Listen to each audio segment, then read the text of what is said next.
Querido amigo, hoje iniciamos o estudo do último capítulo do livro do profético de Jonas. Vamos dividir esse capítulo em 3 porções. E o texto para nossa reflexão hoje é Jonas 4, 1 a 5. Nesse texto podemos ver mais uma vez um exemplo de como muitas vezes reagimos egoisticamente quando não somos atendidos nos nossos desejos. Nós vamos ver aqui a amargura de Jonas diante da misericórdia de Deus. Na verdade, esse capítulo descreve o efeito produzido na mente e no coração de Jonas diante da incrível misericórdia manifestada por Deus aos ninivitas, que, arrependidos, demonstraram fruto e se converteram, mudando os seus maus caminhos e limpando-se da violência que havia em suas mãos. Sabemos que Jonas compartilhava da aversão que os israelitas nutriam contra os assírios, pelos motivos que nós já estudamos. Por isso mesmo, Jonas tinha se recusado a atender ao primeiro chamado de Deus. Depois dos extraordinários e significativos acontecimentos subsequentes, narrados no primeiro e depois no segundo capítulo, depois da oração de Jonas, ele foi e pregou em Nínive. Mesmo contra a sua vontade, mesmo a contragosto, o resultado foi especial, foi maravilhoso. Houve um quebrantamento geral e um arrependimento sincero de toda a cidade de Nínive, das autoridades até os mais simples. Jonas agora estava diante dessa realidade, que ao invés de alegrar o seu coração, encheu de tristeza. Primeiro, o arrependimento dos ninivitas veio através da sua titubeante instrumentalidade. Segundo, a iminente manifestação da misericórdia de Deus para com os ninivitas retirou o castigo que estava previsto. Então, isso para Jonas era demais. Como lemos no verso 1, com isso desgostou-se Jonas extremamente e ficou irado. Querido amigo, aqueles que recusam misericórdia aos outros evidentemente demonstram a Deus uma total falta de espírito de humildade, penitência, um espírito necessário para obter o perdão divino. Quantas vezes não procedemos assim também? Nós agimos egoisticamente e Jonas também agiu com insensibilidade para com os ninivitas. Ele pregou porque tinha que pregar. Por isso, diante dessa realidade humana, o título então para a nossa reflexão é esse: Deus atende até os insensíveis. Deus atende até os insensíveis. Jonas, capítulo 4, 1 a 5. Querido amigo, quando consideramos essa atitude de Jonas, de fato vem à nossa lembrança um ensino de Jesus sobre sermos misericordiosos. Antes de refletirmos sobre a atitude de Jonas, vamos comentar um pouquinho sobre esse ensino de Jesus, conforme Mateus 18, 21 a 35. A ênfase do ensino de Jesus foi: sede misericordiosos sem ressentimento, facilmente tratáveis, suplicantes, dispostos a perdoar. Esse é o princípio cristão. Misericórdia é uma qualidade e não uma quantidade. Jesus ensina-nos essa verdade contando-nos uma história que você já estudou. É aquela história daquele servo implacável, daquele servo duro. A história contém 3 cenas. Em primeiro lugar, devemos considerar a soma incrível que o servo do rei perdeu, ou por roubo ou por má administração: 10.000 talentos. Esta era uma soma 50 vezes maior do que as taxas anuais que Herodes Antipas recolhia da Galiléia e da Pérea. E mais do que 10 vezes a renda anual de toda a Palestina. Como poderia, mesmo sendo um servo real, se envolver com um volume tão grande de dinheiro? Mas esse não é o único pormenor notável nessa história. Ele não veio ao rei, ele foi trazido ao rei. Isso não é surpreendente, mas o tipo do apelo que ele fez é que é surpreendente. Esse servo que perdeu o equivalente ao resgate de um rei, implorou por mais tempo, de modo que pudesse restituir tudo. Ora, em pouco tempo, ele cuidaria de tudo. Foi essa sua palavra.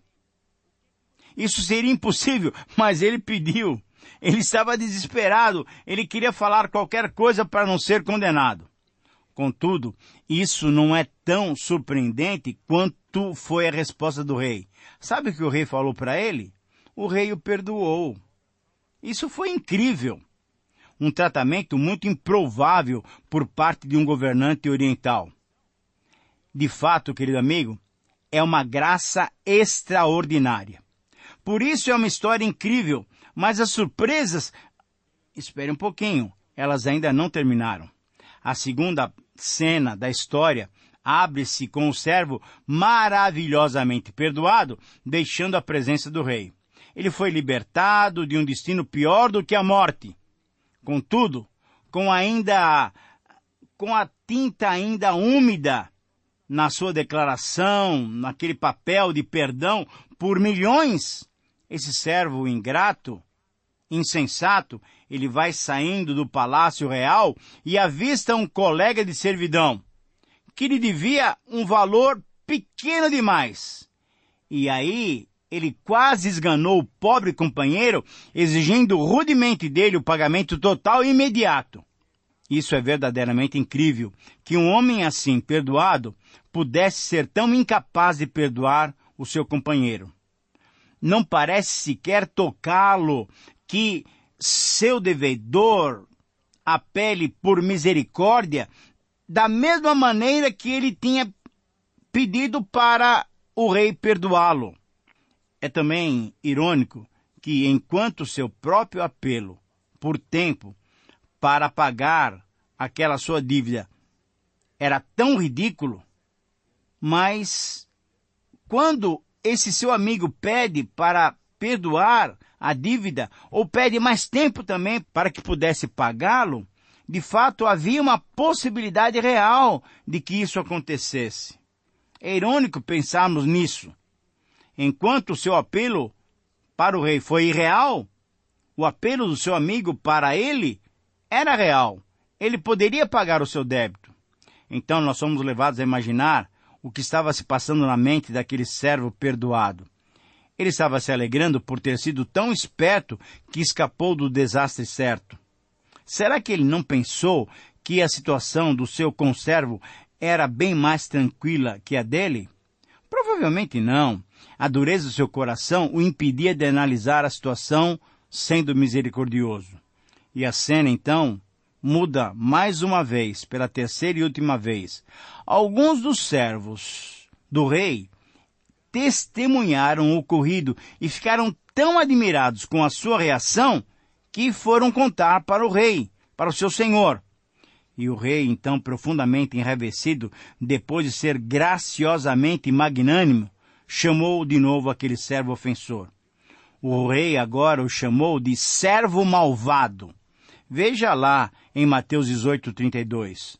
Não pelo seu malfeito original, mas porque ele, tendo recebido tamanha misericórdia, ele não tinha nenhuma misericórdia para dar. Então, ele imediatamente voltou-se para os seus assistentes para que providenciassem uma maneira de ele pagar tudo até o último centavo. O servo impiedoso tinha sido beneficiado com a misericórdia do seu senhor, porém não tinha tratado o outro com misericórdia igual. Querido amigo, Jonas agiu dessa mesma maneira. Ele não atendeu a Deus, ele fugiu de Deus, mas Deus não desistiu dele. Continuou atraindo-o. Misericordiosamente, Deus o salvou do mar bravio. E misericordiosamente o chamou novamente, dando-lhe a mesma tarefa. Deu-lhe inclusive a mensagem que deveria proclamar e fez com que o resultado obtido fosse maravilhoso. Isto é, os ninivitas todos se arrependeram. Mesmo assim, Jonas estava irado com o resultado. Seu coração era duro. Quanta insensibilidade, quanta falta de misericórdia, querido amigo. E essa lição, Jesus já havia ensinado no Sermão do Monte. Bem-aventurados os misericordiosos, porque alcançarão misericórdia. Mateus 5:7. Querido amigo, a enormidade dos nossos pecados contra Deus é devidamente ilustrada pela grande dívida do servo ao rei. E a dívida dos outros, já perdoada por Deus, deveria ser perdoada também por nós. Nós deveríamos, na verdade, nos alegrar por ver a misericórdia divina sendo desfrutada por outros, como também foi desfrutada por nós. Torna-se, então, inconcebível que aqueles que foram perdoados de tanto possam recusar-se a perdoar o que Deus tinha perdoado. E, contudo, quantos cristãos, quantos de nós se levantam na ceia do Senhor para continuar vivendo com impiedosa dureza de coração na sua vida diária? O problema é que tantos de nós queremos viver com Deus sob a graça, mas vivemos com os homens sob a lei. Com nosso Pai, queremos misericórdia, mas com os outros queremos justiça. Não podemos ter isso de duas maneiras. E quando tentamos, somos perfeitamente impiedosos. É bastante mal para nós ter pecado contra a lei justa de Deus. Mas, quanto mais aflitivo é não sermos sensíveis aos outros co-irmãos que também necessitam da graça, da bondade, do amor, da compaixão e da misericórdia de Deus. Quando nós, depois de recebermos tal misericórdia, recusamos mostrá-la aos outros, mostramos como é insensível o nosso coração. Mas graças a Deus que Ele não é assim. Deus é misericordioso a tal ponto que até os insensíveis Ele perdoa. Então, querido amigo, o princípio que esse texto nos apresenta e para o qual chama a nossa atenção é visto nessa frase desafiadora. É necessário reconhecermos que o amor de Deus supera toda a insensibilidade do homem. Eu repito, esse é o princípio que nós encontramos nesse primeiro parágrafo de Jonas, capítulo 4, versículos 1 a 5. É necessário reconhecermos que o amor de Deus supera toda a insensibilidade do homem. E nesse texto, nós vamos encontrar 5 verdades sobre a insensibilidade humana comparada ao amor divino. A primeira verdade sobre essa insensibilidade humana contrastada, comparada com o amor divino, é vista na fúria do ser humano diante da bondade de Deus. Versículo 1. Com isso, desgostou-se Jonas extremamente e ficou irado. Querido amigo, aqui temos um retrato de um profeta insensível. E esse capítulo nos mostra exatamente isso. Um retrato triste, um retrato de alguém amargurado por dentro. Ao invés de estar feliz com aquilo que Deus estava fazendo, Jonas, o profeta de Deus, estava entristecido. Por causa da sua curta visão, por causa do seu nacionalismo exacerbado, Jonas demonstrava aquilo que ia no seu coração. Um egoísmo a toda prova. Ele pensava só em si e no seu povo. Não pensava primeiramente em Deus e nem queria pensar, naqueles ninivitas pecadores. Assim como o pecado de Davi desagradou a Deus, aqui a misericórdia do Senhor desagradou a Jonas, o profeta rebelde. Ele não apenas se desgostou, mas se desgostou profundamente, extremamente. E não apenas isso, também ficou irado. Esse verbo desgostou-se significa estar queimando de raiva. Jonas sentia o seu interior se queimar de tanto desagrado com aquela situação, com aquela abundante misericórdia manifestada por Deus aos ninivitas. Então chegamos a uma segunda verdade sobre a insensibilidade humana e sobre o amor divino quando comparado a essa insensibilidade. Essa segunda verdade é vista no reconhecimento do erro humano diante da misericórdia de Deus, versículo 2. E orou então Jonas ao Senhor e disse: Ah, Senhor, não foi isso que eu disse, estando ainda na minha terra? Por isso é que me adiantei fugindo para Tarsis, pois sabia que tu és um Deus clemente, misericordioso e tardio em irar-se e de grande benignidade, e que te arrependes do mal. Querido amigo, nessa oração, a segunda de Jonas registrada nesse livro, Jonas finalmente reconhece e declara o motivo da sua fuga na presença de Deus, conforme o relato do capítulo 1. Ele não queria que os assírios usufruíssem da misericórdia de Deus e nem queria ter sido mensageiro de Deus para eles. Na verdade, de todos os inimigos de Israel, os assírios eram os mais cruéis. Não somente destruiriam Samaria, como deportariam seus habitantes e colocariam nas suas casas outros povos de terras estranhas, de tal maneira que os israelitas não poderiam voltar mais para suas casas. Não teriam mais pátria para regressar. Não somente Jonas temia os grandes prejuízos que eles causariam, como muitos dos seus compatriotas também não teriam ido a eles para levar uma mensagem de salvação, uma mensagem divina. Deve-se notar, então, que um outro fator que afetou a Jonas era o seu conhecimento da natureza de Deus. Uma das mais antigas tradições da Bíblia descreve Deus como Deus de profundo amor. Ele é clemente porque mostra o seu favor aos justos e aos injustos. Ele é compassivo porque tem um amor bondoso para com toda a humanidade.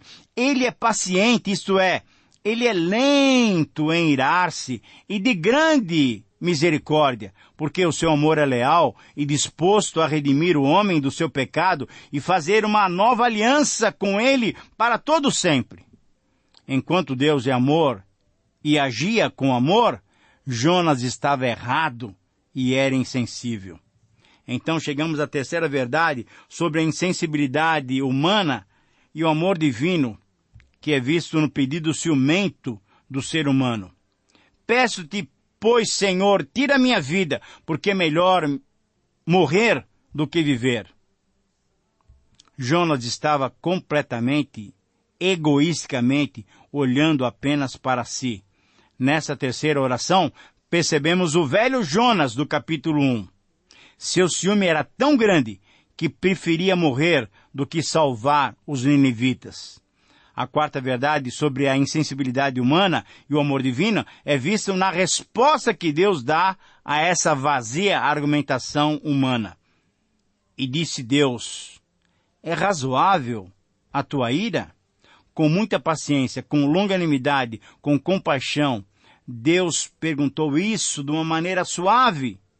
Porém, a sua pergunta implicava numa advertência. Jonas não disse nada e era evidente que Deus ainda teria que trabalhar muito no seu mensageiro para que ele pudesse compreender a sua misericórdia. E a quinta verdade sobre a insensibilidade humana e o amor divino é vista na dureza do coração humano. Então Jonas saiu da cidade e assentou-se ao oriente da mesma. E ali fez uma enramada e repousou debaixo dela, à sombra, até ver o que acontecia à cidade. Jonas estava descrente e estava esperando que depois dos 40 dias, Deus realmente destruísse a cidade.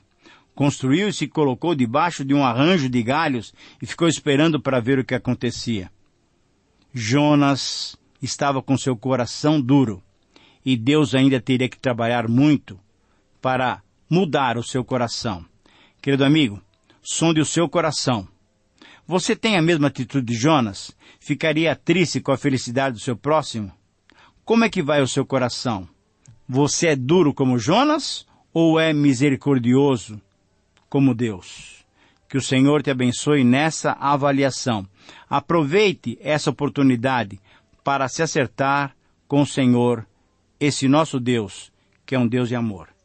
Que o Senhor te abençoe, um grande abraço e até o próximo programa.